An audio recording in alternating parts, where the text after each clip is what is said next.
Hey Cupcakes, welcome to Just Cakes. If this is your first time on my channel, welcome, and don't leave without subscribing. Also, don't forget to hit that notification bell so you don't miss out on anything that I post.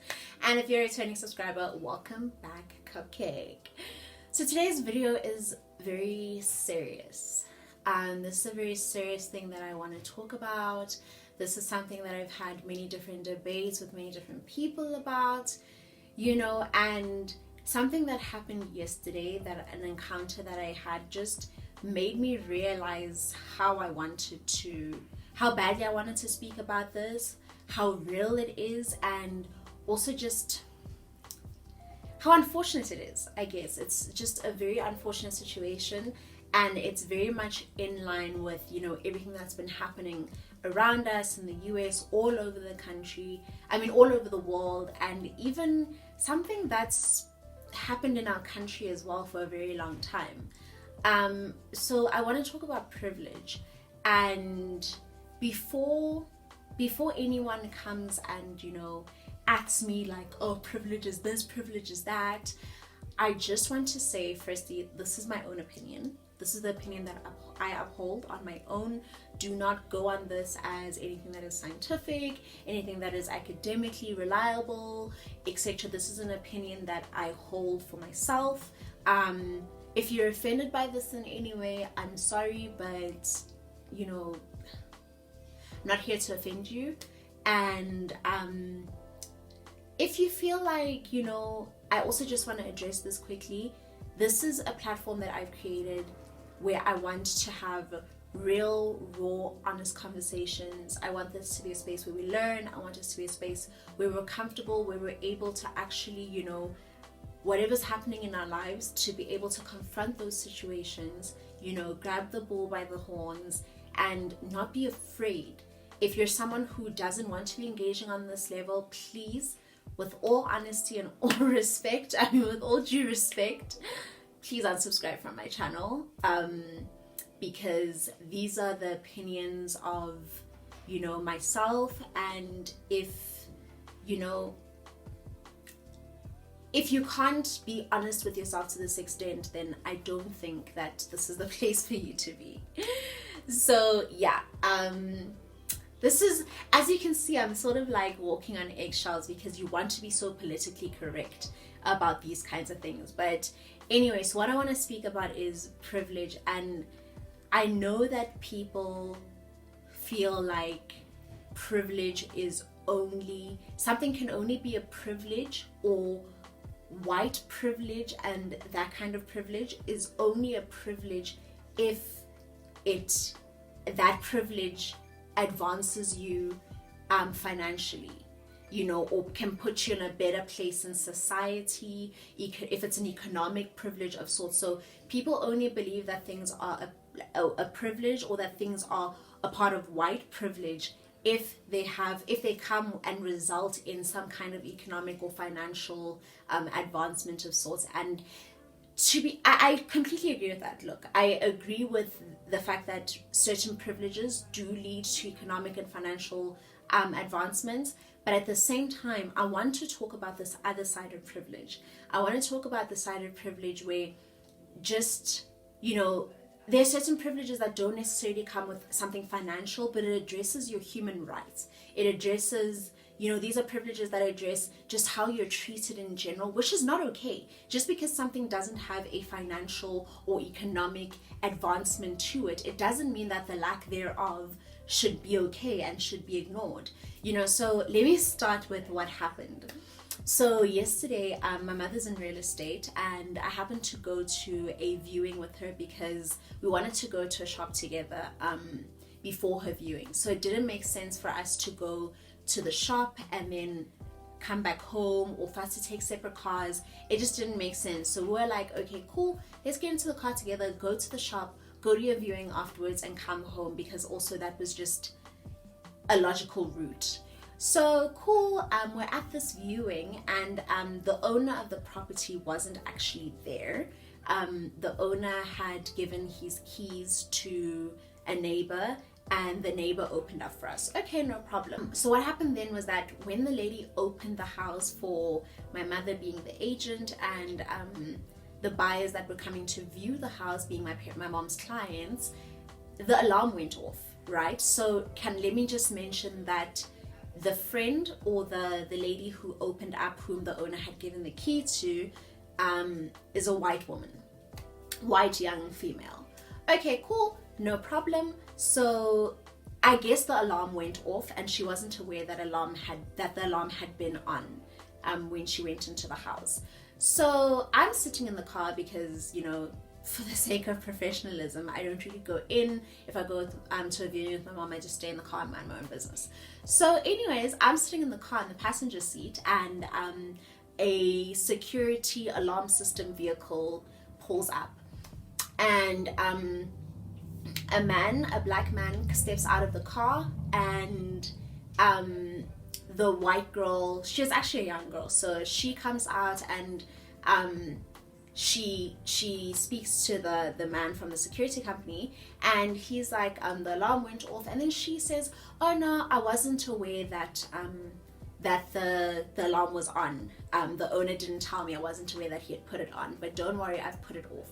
And then he just says to her, okay, so do you live here? And then she's like, no, I don't. And then he's like, oh no, I just wanted to know why there isn't a number on our in their information. There isn't a number of who to call if the alarm goes off, right? So then she's just like, oh no, oh okay, no, I'll let him know, you know, I'll let the owner know. And that was that. So I was sitting there and I'm witnessing this whole thing, and I'm just like, okay, what would have happened? I just, the first thing that came to me was that this was too easy.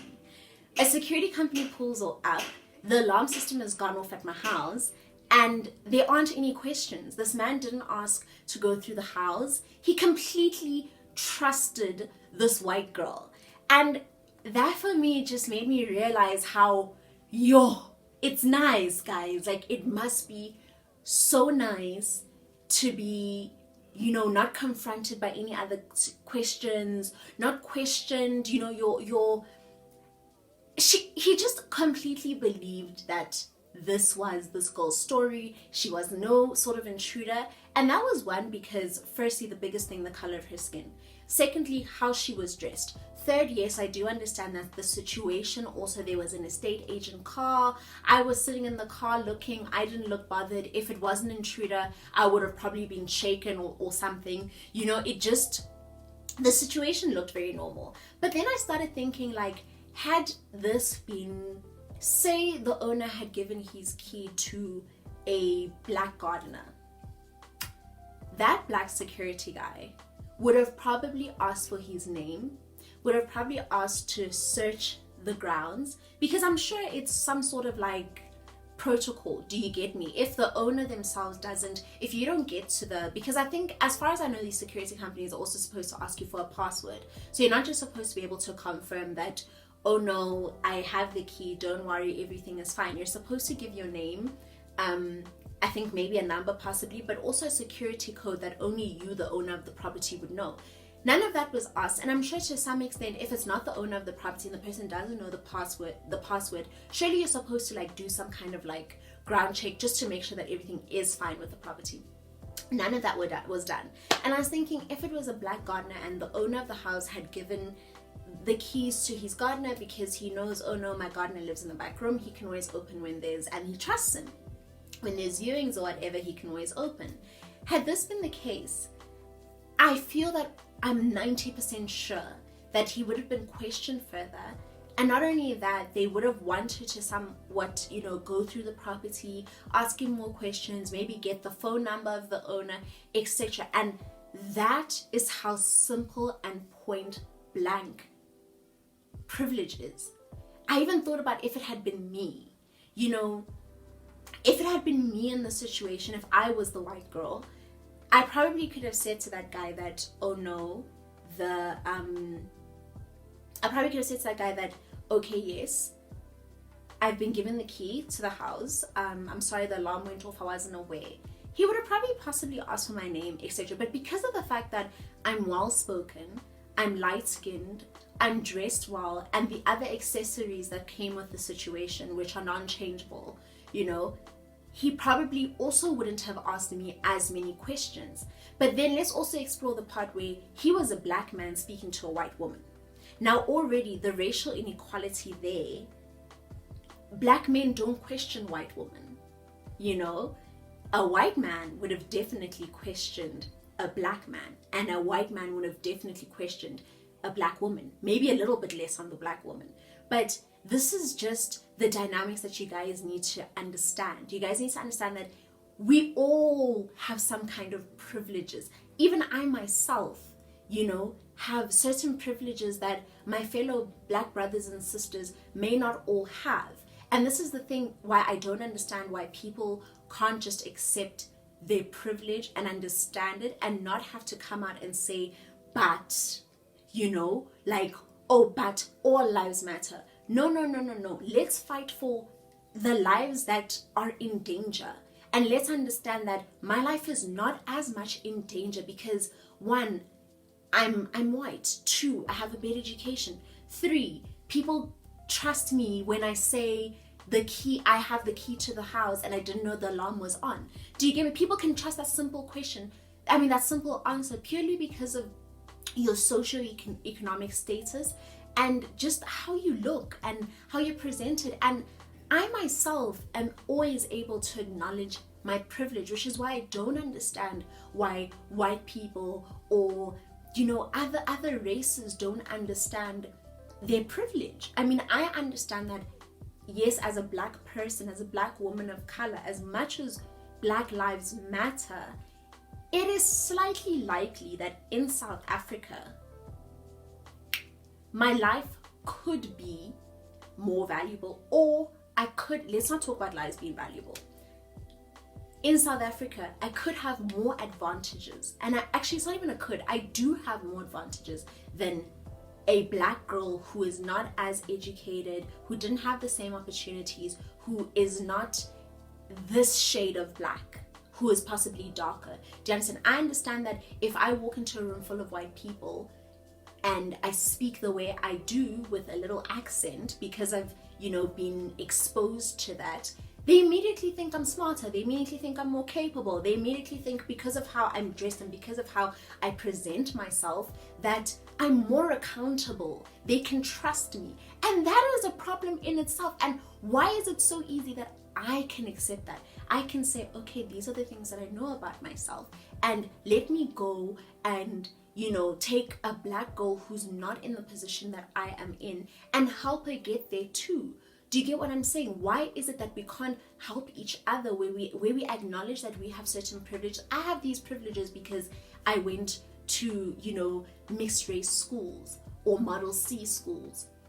I don't know what you guys want to call it. I have those opportunities because maybe my parents can afford to somewhat set me up with, not necessarily set me up, but because my parents, I only started working 3 months ago, so okay, 6 months ago, time goes that quickly, but half of the clothes I own I didn't buy myself. My parents bought them for me. So the fact that I have the privilege of the fact that my parents are in a good situation, that is a privilege in itself. And I just want us to understand that there's this other side of privilege that, and I'm hoping that maybe if I explain it this way, that maybe all the people who have actual financial and economic privilege can understand that this is how simple it is. It's not that, you know, we're saying you're racist. It's not, privilege is not race. It is racist in its own way, but we're not saying that, yes, because you are a white person and you've had these privileges that were given to you systematically or whatever, for whatever situation, we're not attacking you for it. Just acknowledge it if you're able to acknowledge. The same way with the Me Too movement or just rape culture in general. Men be able to, and I'm in no way saying that white people do not experience some kind of racism. I'm not in any way saying that other people who also, we're in no way saying that anyone else does not face these difficulties. But we are saying, let's take these things that we do have, these privileges that we do have, and help to extend them onto those who are not given those privileges freely, because I've done nothing.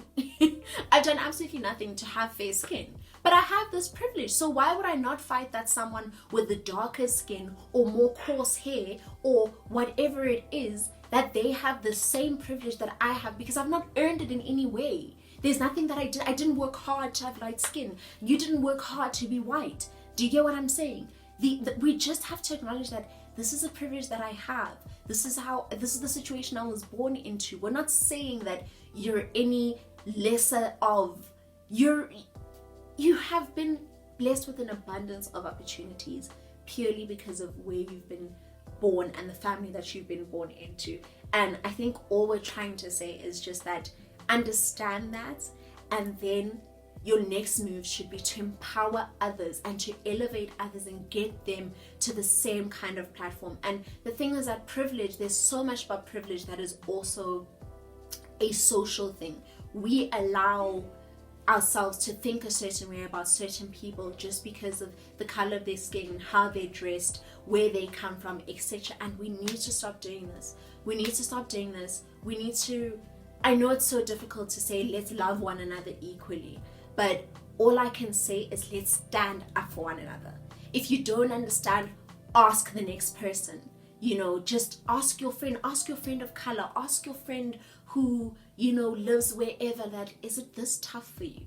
You've had the privilege of never having to be looked like. When you walk into a shop, how does the security guard look at you? And I was also thinking, it's so bad, but I was thinking about this even goes black on black, guys. I walked into a public bathroom yesterday and a black man was walking out. He was a black contractor. He was walking out as I was walking in. I immediately just sort of clutched my phone a little closer. I'm not trying to be obvious, just a little closer. And I just want to be hyper aware when a black man walks past me. And the thing is that it's the same thing. The same way that white people treat black men that way, we do it too as black women. And unfortunately, it's because of the history, it's because of the past, but we need to stop. We need to stop. Unfortunately, there are systems that are in place that make us behave this way. There are past grievances that have made us behave this way. We're angry at white people, we're angry at men, we're angry at all of these different parties for doing all these different things, but we can no longer stand in anger. We need to find ways to rectify this whole thing. We need to stand up for one another. Girls, stand up for one another. Men, stand up for one another. Stand up for everything that is wrong. Stand up for all these injustices, guys, and understand the privilege that you have in this world. That was, my nose is watering. I'm blinking 55,000 times because parts of this just makes me so emotional, guys, because I don't understand why people don't understand, and I really just want people to understand this, because I feel that once people understand what we're talking about and stop dismissing us as, angry black people or bitter or whatever, and get over it. And I saw something so important. Someone said, why do we always get over apartheid, get over slavery, but we never get the whole get over 9/11? And that's just it. That's just it. Imagine 9/11, a plane crashed. That's something that a group of terrorists decided to do. Now imagine things like slavery and apartheid. That is something that, a group of normal people, because this is too large. Do you understand what I'm saying? That this wasn't inflicted by a group of terrorists. This was inflicted by a group of normal people who have regular minds, who, to some extent a terrorist should, have some kind of egotistical nature or something. There is some psychological something to someone being a terrorist. You understand what I'm saying? I'm just trying to show you that I understand that terrorists are also normal people, but I'm just trying to show you that it's not some crazy outlandish group of people that is so different that they chose to do this. No, we've been treated this way by each other, normal people. And this is what makes it an even bigger thing, that it's not like I can look at you and think, I can see you're racist, I can see you got some privilege on you and you're gonna treat me different. No, it's literally by my peers, my best friends, people that I went to school with, etc., and my teachers and everyone. So guys, I urge you, understand your privilege, ask questions, comment down below if there's anything that I say that you don't understand, that you feel, and don't come with but. You know, if what I'm saying does not stand, then maybe just move on. Don't come with trying to justify. If blue is blue, and if you understand that 1 + 1 is equal to 2, don't come and say, yeah, but 1 + 1.2 is also equal to 2 if we round it off. No, we're not talking about that. Let's talk about point black and white. 1 + 1 is 2. Guys, thank you for watching. I love you guys. I hope you guys understand your histories, where you come from. We'll see how this video does. If it doesn't do well, then I don't know. Not that I'm looking for it to do well, but if you guys don't receive it well, then I'm sorry, but this is honestly what I think, and I'm not going to shy away from these conversations. You know, then I've just maybe been appealing to the wrong demo, and hopefully this video finds the right people, and hopefully this was a learning opportunity for most. I love you so much, Cupcakes, and I'll see you in my next video.